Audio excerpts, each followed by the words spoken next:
Hello friends, ITI technical support में आप सभी का स्वागत है। जैसे कि आप देख रहे हैं कि आइसोमेट्रिक व्यू है जो कि किसी स्टूडेंट ने हमें व्हाट्सएप पर पिक भेजा था और फ्रंट व्यू इसे समझ में नहीं आ रहा था किस तरह हल करने हैं। तो आज मैं इसी को हल करके दिखाऊंगा कि इस तरह आपको अगर इस टाइप के क्वेश्चंस पूछे जाते हैं तो आपको किस तरह इसे सॉल्व करने हैं। तो आप देख सकते हैं कि ये जो क्वेश्चंस है, जो फ्रंट व्यू है हमारा लेफ्ट हैंड साइड है, जो साइड व्यू है वो राइट हैंड साइड में है। और जैसे देख सकते हैं फ्रंट व्यू में कुछ डायमेंशंस दिए हुए हैं। जैसे यहाँ देख सकते हैं फ्रंट व्यू में जो डायमेंशंस दिए हुए हैं वो हमारा कुछ इस तरीके से दिया हुआ है। हमारा लेफ़्ट साइड में नहीं दिया हुआ है, एक भी डायमेंशंस नहीं दिया हुआ है। और यहाँ पर देख सकते हैं कि ये यहाँ पर एंगल जो है डिग्री में दिया हुआ है 105 डिग्री और 30 डिग्री दिया हुआ है। जैसे कि आप देख सकते हो कि 30 डिग्री दिया हुआ है, 105 डिग्री यहाँ पर, इसके बाद 30 डिग्री दिया हुआ है, 135 डिग्री दिया हुआ है। ये सारे डिग्री आपको किस तरह से हल करने हैं। यहाँ पर देख सकते हैं कि यहाँ पर ये एंगल दिया हुआ है और इसे हल करके अब सॉल्व करने हैं। देखिए चांदा है, जैसे कि आप देख सकते हैं कि एक चांदे से हम इस डायग्राम को बनाना है। अगर ये चांदा नहीं रहेगा तो इस डायग्राम को हम नहीं बना सकते हैं, क्योंकि इस डायग्राम में जो आइसोमेट्रिक व्यू दिया हुआ है इसमें एंगल दिए हुए हैं 105, 30 और 135 डिग्री का है, जो चांदे की मदद से ये डायग्राम ऑर्थोग्राफिक बनेगा। अगर चांदा नहीं रहेगा तो नहीं बनेगा। इसकी कुल लंबाई 100 दी हुई है। जैसे कि आप देख सकते हैं कि इसकी कुल लंबाई टॉप में 100 डिग्री दी हुई है। तो आप यहाँ पर ध्यान रखेंगे कि ये जो ए और डी ए है वो 40 की जो हाइट दी हुई है, और इसकी जो हाइट है और डायमेंशंस नहीं दिया हुआ है साइड व्यू में। इसका कोई डायमेंशंस नहीं दिया हुआ है, आप देख सकते हैं कोई डायमेंशंस नहीं दिया हुआ है। यहाँ पर सब दिखाई दे रहा होगा कि अगर आप ये डायमेंशन नहीं दिया है तो आप कंफ्यूज जाएंगे कि इसका क्या डायमेंशंस होगा। तो आपको कुछ देखना नहीं है, बस आपको डायमेंशंस के हिसाब से ही चलना है। अगर आपके पास चांदा है तब ये बनेगा। आप देख सकते हैं कि इसके जो फ्रंट व्यू है, जो पूरी लंबाई है यहाँ पर साइड व्यू में, वो आपको यहाँ से ऊपर की तरफ से दिखाई देगा। चलिए चलते हैं, आपको बना के हम इसको हल करके दिखाते हैं। तो पहले हम क्या करेंगे, इसकी कुल लंबाई यानी लेंथ लेंगे। यहाँ पर देख सकते हैं कि कुल लेंथ हमारा 100 है और यहाँ पर जो DC है वो 50 है। जैसे कि आप देख सकते हैं कि इस स्केल का प्रयोग करना भी ज़रूरी है, क्योंकि अगर आप स्केल का अच्छे तरीके से प्रयोग करेंगे तो डायमेंशंस आपका एक्यूरेट रहेगा। और मैं इस स्केल के द्वारा नहीं बना सकता क्योंकि डायग्राम बहुत छोटा दिखेगा। तो मैं अपना स्केल से प्रयोग करूँगा जिससे कि आपको अच्छे से समझ में आए। जैसे आप यहाँ देख सकते हैं कि इसकी लंबाई कुल लंबाई हमारा 100 है, तो हम 100 दर्शा देते हैं। जैसे कि आप देख रहे हैं कि ये 100 की लाइन मैंने खींच ली है, आप देख सकते हैं। और इसके बाद हम क्या करेंगे कि यहाँ फ्रंट व्यू में देखेंगे, ठीक है, यहाँ मैं लाइन खींच गया। और फ्रंट व्यू में देखेंगे कि DC हमारा 50 है। और हम क्या करते हैं, जो 100 है उसको हम क्या करते हैं 50 में डिवाइड कर देते हैं, यानी 50 एक पॉइंट लगाते हैं सेंटर में, कुछ इस तरीके से पॉइंट लगाते हैं। और हम यहाँ पर देख सकते हैं कि कॉर्नर पर कुछ इस तरीके से है। और यहाँ पर देख सकते हैं कि D और A 40 की हाइट दी हुई है। तो हम क्या करते हैं, लेफ्ट हैंड साइड में जो DA है वो हम क्या करते हैं 40 की एक लाइन को खींच लेते हैं हाइट को। इसके बाद क्या करते हैं, एक A और D का वो लिख देते हैं, और C जो पॉइंट लगाए थे वो कुछ इस तरीके से हम लिख देते हैं। लिखने के बाद अब हमें क्या करना है कि ये जो BC है वो कुछ इस तरीके से हमारा हाइट नहीं दिया हुआ है, तो इसकी हाइट हम एंगल के द्वारा पता करेंगे, क्योंकि ये एंगल में दिया हुआ है, इसकी कोई हाइट नहीं है। तो हम इसको सॉल्व करते हैं। हम क्या करेंगे, एक हल्की लाइन खींचेंगे। जैसे आप देख सकते हैं कि ये जो डायमेंशंस है, ये कोई भी लाइन हम हाइट खींच सकते हैं और अपने हिसाब से इसको सेट करेंगे कि ये जो 105 डिग्री है ये कितने एंगल पर जाके जो हाइट हमारा AD वो मिल जाएगा। ये देख सकते हैं चांदा है, चांदा की मदद से हम इसको, इसकी जो एंगल है 105 डिग्री, हम कुछ इस तरीके से खींचेंगे, चांदे को इस तरह रखेंगे और इस पॉइंट को एक लगा देंगे। पॉइंट लगाने के बाद हम क्या करते हैं, इस पर 105 डिग्री का जो कोण दिया हुआ है उसको हम नापते हैं, और जहाँ पर 105 डिग्री कोण रहेगा उसको हम एक बिंदु लगाएंगे। ये बात ध्यान रखिएगा कि जो बिंदु लगेगा वो 40 जो दिया हुआ है A, वो इसी पर जाकर मिलना चाहिए। तो हम कुछ इस तरीके से दोनों बिंदु को मिलाते हैं 105 डिग्री के एंगल बनाते हैं। इसके बाद हमारा जो ए पॉइंट पर है वो जो एक पॉइंट बना है बी, वो कुछ इस तरीके से आपको दिखाई दे रहा होगा। ये देखिए, ये 105 डिग्री पर हमारा बी ए बी सी बनकर एंगल तैयार हो गया। ये हमारा चांदे की मदद से हुआ। अब हम क्या करेंगे, जो डायग्राम है सिमेट्रिक में दिया हुआ है हम उसको ध्यान से देखेंगे। इसकी कोई हाइट नहीं होती है एसी की, इसमें डायमेंशंस नहीं होता है, और हम एंगल के हिसाब से चलते हैं कि हमें क्यों एंगल बनाना है। यहाँ पर देख सकते हैं आइसोमेट्रिक में ये एंगल दिया हुआ है 105, और बी और सी हाइट हमारा कोई हाइट नहीं दिया हुआ है, तो कोई भी हाइट हो सकता है, बस हमारा जो है ए पर 105 डिग्री एंगल पर मिलनी चाहिए। तो अब चलते हैं चांदे की मदद से हम जो 30 डिग्री का एंगल है हम कुछ इस तरीके से चांदे को रखते हैं ए और बी के लाइन पर हम रखते हैं। देखिए कुछ इस तरीके से रखते हैं और हम देखते हैं 30 डिग्री यहाँ पर दिया हुआ है आइसोमेट्रिक में। देखिए डायमेंशंस के हिसाब से ही हम चलते हैं, तो हम 30 डिग्री के एंगल पर हम कुछ इस तरीके से पॉइंट लगाते हैं। 30 डिग्री के जब पॉइंट लगा लेंगे तो हम चांदे को हटा लेते हैं। चांदे को हटाने के बाद हम क्या करते हैं कि जो ये लाइन है वो हमारा आगे की तरफ हम मैच कर देते हैं। यहाँ आप देख सकते हैं इसकी जो लंबाई दी हुई है 60 mm दी हुई है, इसकी भी लंबाई हमारी दी हुई है। इसकी एक लिमिट है कि हमें 60 mm में ही लेना है, इससे ज़्यादा नहीं लेना है। तो हम यहाँ पर 60 mm का कुछ इस तरीके से लाइन आपको दिखाई दे रहा होगा आइसोमेट्रिक व्यू में। डायमेंशंस के हिसाब में जब भी हम देख सकते हैं कि ये यहाँ पर दिया हुआ है लंबाई, तो हम लंबाई के हिसाब से ही चलेंगे, कोई भी अपने हिसाब से काम नहीं करेंगे जितने भी है। तो ये चलिए वो जो डायमेंशन दिए थे हम लाइन खींचते हैं। ये 60 mm की ये लाइन है, जैसे कि आप देख सकते हैं ये 60 mm की लाइन है बनकर बनाना है कुछ इस तरीके से। ये जो इसकी लंबाई हमारी है 60 mm की यहाँ पर दर्शाया गया है, तो हम 60 mm ही लंबाई लेंगे, उससे अधिक लंबाई नहीं लेंगे। अब हमें क्या करना है, 135 डिग्री का कोण बनाना है, और इसी जो लाइन खींचे हैं 60 mm पर, इसी लाइन पर हमें 135 डिग्री कोण पर बनाना है। तो इसके अभी कोई डायमेंशंस नहीं है। चलिए हम चांदा को फिर से लेते हैं और चांदे को इस लाइन पर कुछ इस तरीके से रखते हैं, जैसे कि आप देख रहे हैं कुछ इस तरीके से आपको रखना है। तो 60 mm पर एक डिग्री लेना है, पॉइंट लेना है, पॉइंट लेने के बाद एक चांदे को कुछ इस तरीके से उस पॉइंट पर रखना है और देखना है कि 135 डिग्री कहाँ पर मिल रहा है, तो वहाँ पर पॉइंट लगा देंगे और चांदे को हम हटा लेते हैं, कुछ इस तरीके से बना लेते हैं। और चांदे का जो पॉइंट लगा है उस पॉइंट को आगे की तरफ हम हल्की लाइन से हम कर लेते हैं। इसके पहले हम क्या करते हैं, एक लाइन हल्की लाइन हम खींच लेते हैं जिससे कि हमें इस लाइन को क्रॉस कर सकें, क्योंकि इसकी भी डायमेंशंस जो हाइट की डायमेंशंस हमें दिया नहीं हुआ है।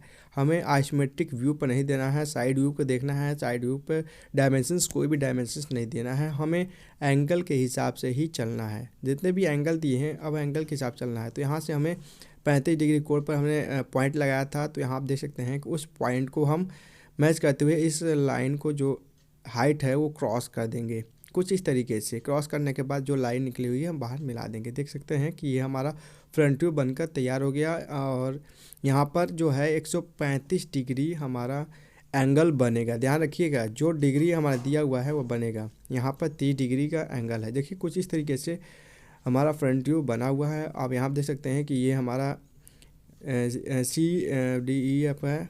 यहाँ हमारे सारे जो एंगल है कुछ इस तरीके से दर्शाए हुए हैं अल्फ़ाबेट से, जो भी है आइसोमेट्रिक में दर्शाए हुए हैं, तो हमने फ्रंट व्यू में कुछ इस तरीके से दर्शा देने हैं। तो आपको यहाँ पर देख सकना है कि ये नहीं दर्शाना है। तो कुछ इस तरीके से हमारा फ्रंट व्यू बनकर तैयार हो गया। आप डायमेंशंस के हिसाब से चलेंगे तो कोई भी परेशानी नहीं होगी, और जिस तरह से बनते जा रहा है आपको कोई गलती नहीं होगी। आप देख सकते हैं साइड व्यू में कुछ इस तरीके से दिखाई दे रहा होगा, हाइट दिखाई दे रहा होगा, फ्रंट दिखाई दे रहा होगा आपको। कुछ इस तरीके से जो हमारा हेक्साइन किया हुआ है वही हेक्साइन हमें जो बनाना है, जो हम फ्रंट से देख रहे हैं हमें वही सेम चीज़ हमें बनाने होते हैं, और कोई एक्स्ट्रा चीज़ नहीं बनाने होते हैं। जो दिखता है वही चीज़ हमें फ्रंट व्यू में बनाना होता है। साइड व्यू में हमें देखिए देख सकते हैं कि रेड जो ब्लैक कलर का बिंदु बिंदु है वो हमें दिख रहा होगा साइड व्यू पर।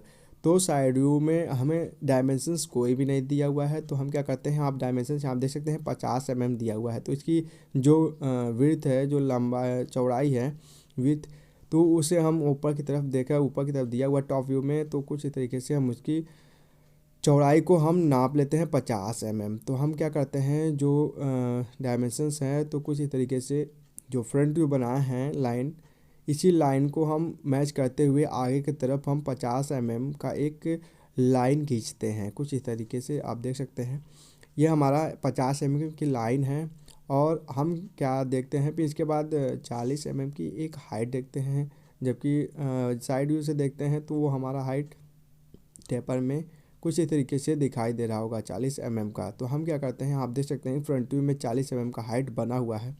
तो हम इसको मैच करते हैं 40 mm का कितना जाएगा, तो हम इसको बिंदु लगा लेते हैं और इसके बाद हम इस हाइट को लाइन के ज़रिए खींच लेते हैं। कुछ इस तरीके से लाइन को हम ऊपर की तरफ से खींचते हैं। ये हमारा लाइन कुछ इस तरीके से हो जाएगा। इसके बाद हम क्या देखते हैं कि जब भी हम फ्रंट व्यू बनाते हैं तो फ्रंट व्यू में सारे चीज़ बने होते हैं, तो हम क्या करते हैं कि एक बॉक्स नुमा बना लेते हैं कि हमें बनाने में कोई परेशानी ना हो, इसे आराम से बन जाएगा। अब हमें ये एरिया बनाना है, कोई डायमेंशंस नहीं दिया हुआ, तो हम यहाँ देख सकते हैं कि यहाँ पर ऑलरेडी फ्रंट व्यू में बना हुआ है एंगल के द्वारा। तो हम क्या करते हैं, इस बिंदु को लेते हैं और ऊपर की तरफ हम एक लाइन खींचते हैं। जैसे कि आप देख सकते हैं कि ये हमने एक बॉक्स बना लिया कि कंफ्यूजन ना हो, इसीलिए जो भी है ये हमारा एक बॉक्स दिख रहा होगा कुछ इसी। अब हम इसी पर हमें साइड व्यू क्रिएट करना है, तो आपको धीरे धीरे समझ में आ जाएगा। तो हमें देख सकते हैं कि इसका भी एक दिया हुआ, यहाँ पर डायमेंशंस नहीं दिया। ऊपर देख सकते हैं कि 30 mm ये डायमेंशंस दिया हुआ है। यहाँ देख सकते हैं कि F और BE जो है वो हमारा दिया हुआ है डायमेंशंस। आप यहाँ देख सकते हैं कि यहाँ पर जो उसकी चौड़ाई है वहाँ पर दिया हुआ है। तो हम नाप लेते हैं उसकी चौड़ाई 30 mm, क्या है 20 mm नाप लेते हैं। 20 mm नापने के बाद इस लाइन को हम खींच लेते हैं जो हाइट है। तो कुछ इस तरीके से आप देख रहे हैं कि दिख रहा होगा। फिर इसके बाद हम क्या करते हैं, इसको इरेज कर देते हैं, इस लाइन को इरेज कर देते हैं। और अब हम देखते हैं कि फ्रंट व्यू में जो पॉइंट है, जो हाइट F एंगल बना है 135 डिग्री, वो देखते हैं। फिर इसके बाद 105 डिग्री का वो देखते हैं कहाँ पर बना हुआ है। तो हम क्या करते हैं, इस लाइन को हम इस तरीके से खींच लेते हैं। देख सकते हैं कि हाँ ये हमारा लाइन है, कुछ इस तरीके से वो खींच लेते हैं। अब हम क्या करते हैं कि ये जो देखा डायमेंशंस नहीं दिया हुआ है, ये 20 mm ऊपर की तरफ से 30 mm दर्शाया हुआ है, वो टेपर में है। तो हमें टेपर में ये चीज़ दिखाई देगा। टेपर में रहेगा तो अगर हम साइड व्यू से देखेंगे तो कुछ वो टेपर में हमें वो स्लॉट, वो हमें सरफेस दिखाई देगा। तो वो हमें दिखाई दे रहा है, तो हमें जो दिखाई देगा साइड व्यू से हमें वही चीज़ बनाने हैं। अगर साइड व्यू से हमें ये चीज़ दिख रहा है तो हमें ये चीज़ बनाना है। तो हम देख सकते हैं कि ये चीज़ कुछ इस तरीके, आप देख सकते हैं कि 135 डिग्री पर ये कोण बना हुआ है। तो हमें 135 डिग्री का कोण बना हुआ है, उसको हम साइड व्यू से नापते हैं और इसको हम आगे की तरफ मिला देते हैं साइड व्यू। देखिए आप देख सकते हैं कि ये हिल रहा है, ये देखिए कुछ इस तरीके से बन गया। अब हम क्या करते हैं, इन दोनों लाइनों को हम मिला देते हैं, कुछ इस तरीके से हम मिला देते हैं। अब देख सकते हैं कि साइड व्यू कुछ इस तरीके से हमें दिखाई दे रहा है। हमें ये भी चीज़ बनाने हैं, तो हम क्या देख सकते हैं कि इसकी हाइट जो है यहाँ पर देख सकते हैं। तो इस हाइट को हम क्या करते हैं, नाप लेते हैं। तो ये जो हाइट है हमारा कुछ इस तरीके से बनेगा। आप देख सकते हैं, आप डायग्राम पर आइसोमेट्रिक बना जाए और डायमेंशंस के हिसाब से बनाएंगे तो कुछ इस तरीके से हमारा जो साइड व्यू है बनकर तैयार होगा। तो आप देख सकते हैं इस तरह से हमारा साइड व्यू बनकर तैयार होगा। आप देख सकते हैं ये हमारा साइड व्यू बनकर तैयार हो गया। तो अब हम टॉप व्यू पर देखते हैं। तो टॉप व्यू हमारा जो भी हो, टॉप व्यू पर अब टॉप व्यू बनाते हैं। टॉप व्यू हमारा फ्रंट व्यू के ठीक ऊपर की तरफ बनेगा। जब भी हम टॉप व्यू की तरफ देखेंगे तो इसकी जो लंबाई है वो हमारा 100 mm दिया हुआ है और इसकी जो हाइट है वो हमारा कुछ इस तरीके से दिया हुआ है। तो हम क्या करेंगे, जो जब भी हम फ्रंट व्यू से टॉप व्यू बनाते हैं तो फ्रंट व्यू का ठीक जो लंबाई दिया होता है नीचे 100 mm, हमारा सेम वही लंबाई रहता है। जैसे कि आप जानते होंगे फ्रंट व्यू के ऊपर, ठीक है भाई, ये हमारा 100 mm लंबाई है। जैसे हाँ ये लंबाई सेम है। और हमें जो 50 mm है तो 50 mm वहाँ पर जो चौड़ाई दी हुई है तो हम 50 mm खींच लेते हैं। ये 50 mm देख रहे हैं कि यहाँ 50 mm इसकी चौड़ाई दी हुई है। 50 mm चौड़ाई देने के बाद कुछ इस तरीके से आपको दिखाई दे रहे होंगे। इसके बाद यहाँ पर देख सकते हैं कि एक बॉक्स बना लेते हैं जिससे कि कंफ्यूजन ना रहे कोई भी। एक इस तरीके से बॉक्स बना ये देख सकते हैं कुछ इस तरीके से बॉक्स हमें दिखाई दे रहे हैं। और यहाँ पर देख सकते हैं कि 30 mm की इसकी जो चौड़ाई है, इसकी विड्थ है वो 60 mm तक है। तो हम क्या कर देंगे, पहले इसकी चौड़ाई नाप लेते हैं। इसकी चौड़ाई 30 mm है, तो 30 mm बिंदु लगाते हैं। बिंदु लगाने के बाद इसको 60 mm तक नाप लेते हैं। तो यहाँ आप देख सकते हैं कि ये जो 135 डिग्री, यहाँ आप देख सकते हैं 135 डिग्री है, ये सेम बिंदु मिलनी चाहिए 60 पर, क्योंकि वो भी लाइन 60 पर ही है, ये भी 60 mm पर ही बने हैं। तो हमारा दोनों लाइन मैच करने चाहिए। तो हम क्या करना है, इसको मिला देना है। इन दोनों लाइनों को, जो ऊपर की लाइन है, हम इस तरीके से मिला देते हैं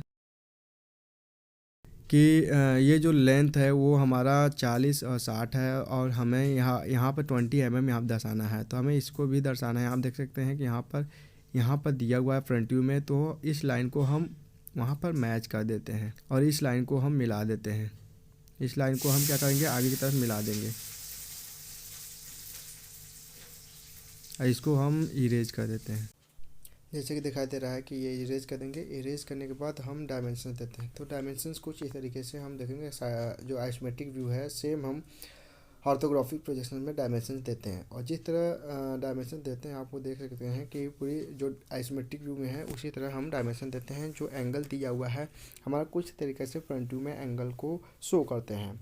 तो आप देख सकते हैं कि यहाँ पर 40 mm दिया है, यहाँ 50 mm, यहाँ 35 डिग्री दिया हुआ है। तो आपको इस तरह से डिग्री को शो करना है। ये हाइट होता है, ये हाइट में है, अगर कंफ्यूजन मत होइएगा। ये जो 135 डिग्री ये हाइट में बना हुआ है। अगर एंगल में बनाएंगे तो ये हाइट में इतना जाएगा। अगर आपको लग रहा है कि साइड व्यू से आपको एकदम बराबर दिखेगा, तो आपको डायग्राम के हिसाब से बनाना, डायमेंशंस के हिसाब से बनाना है, तो आपको समझ में आ जाएगा। तो आप यहाँ देख सकते हैं कि ये सारा हमारा फ्रंट व्यू है और डायमेंशंस आपको यहाँ पे देना है। इसकी हाइट, इसकी लेंथ, हमारा कुछ तरीके से आपको फुल डायमेंशंस देना है। और जितने भी मैंने फ्रंट व्यू, साइड व्यू और टॉप व्यू मैंने लिखा वो 5 mm में ही आपको लिखने हैं। यहाँ पर देख सकते हैं। अब कुछ एक्स्ट्रा डायमेंशंस नहीं देना है, जितने डायमेंशंस देने हैं आपको आइसोमेट्रिक व्यू में मिल जाएंगे। और ऑर्थोग्राफिक प्रोजेक्शन में कुछ तरीके से डायमेंशंस को आपको देखना है। तो ये एक बार आप ज़रूर इस डायग्राम को बनाएं और बनाने की कोशिश करें। अगर ये वीडियो अच्छी लगी हो तो लाइक, कमेंट, शेयर करना ना भूलें। अब इस तरीके से डायग्राम्स एग्ज़ाम में प्लीज़ पूछे जाते हैं और इस पर ध्यान दें और इसे बनाने की कोशिश करें। एक बार ज़रूर इसको बनाएं, क्योंकि मैं ब्लैक बोर्ड पर समझाया हूँ और हो सकता हो इसको आप अच्छी तरह से समझे होंगे। अगर ये वीडियो अच्छी लगी हो तो लाइक, कमेंट, शेयर करना भूलें। प्लीज़ हमें कमेंट करके बताएं कि आपको ये वीडियो कैसी लगी हो।